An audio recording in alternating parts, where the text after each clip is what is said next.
Halo teman-teman, aku Zaki dan di sebelah aku ada Jenny. Kali ini kita akan mengajak kalian untuk belajar bersama tentang paradigma humanisme Maslow.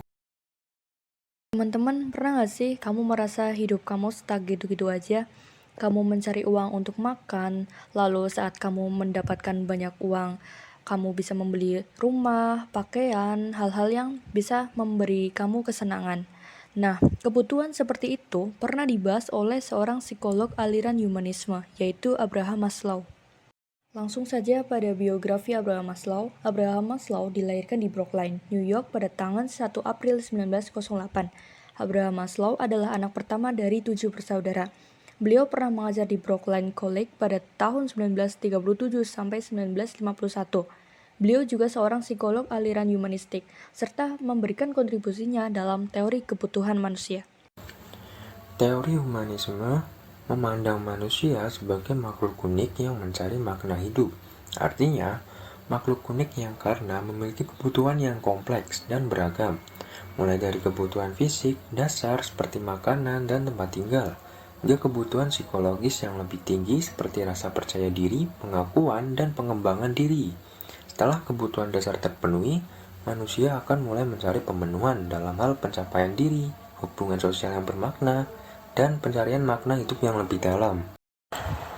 Maslow melihat manusia itu adalah makhluk penuh misteri, makhluk yang misterius karena kompleksitas dan keragaman kebutuhan serta motivasi mereka. Meskipun dia memformulasikan teorinya dalam hierarki kebutuhan, dia juga mengakui bahwa setiap individu memiliki perjalanan uniknya sendiri dalam memenuhi kebutuhan tersebut. Selain itu, Maslow memandang manusia sebagai makhluk keseluruhan yang kompleks, yang membutuhkan pemenuhan pada semua aspek kehidupan mereka agar dapat mencapai kesejahteraan dan pemenuhan diri yang sejati. Maslow memformulasikan teori hierarki kebutuhan dalam bentuk piramida, di mana dalam piramida tersebut terdapat 5 tingkatan kebutuhan, yaitu kebutuhan fisiologis, rasa aman, kasih sayang, penghargaan, dan aktualisasi diri. Nah, menurut Maslow, kita tidak bisa berada di tingkatan kelima tanpa memenuhi sebagian besar tingkatan sebelumnya. Jadi, untuk mencapai puncak atau tingkatan kelima, kita perlu memenuhi dari yang paling dasar dahulu. Kebutuhan fisiologis merupakan kebutuhan yang paling mendasar dalam hierarki kebutuhan Maslow. Kebutuhan ini mencakup makanan, minuman, kebutuhan seksual, pakaian, serta tidur. Kebutuhan ini harus dipenuhi oleh setiap individu sebelum melanjutkan ke kebutuhan berikutnya. Selanjutnya ada kebutuhan akan rasa aman. Kebutuhan ini menurut Maslow meliputi rasa aman secara fisik maupun emosional. Contohnya ada asuransi, kebutuhan akan hidup sehat. Yang ketiga ada kebutuhan akan keamanan, yang nantinya individu itu membutuhkan rumah untuk berlindung.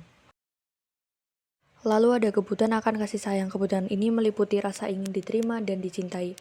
Bentuk dari kebutuhan ini seperti bersahabat, keinginan memiliki pasangan dan keturunan, serta memberi dan menerima cinta.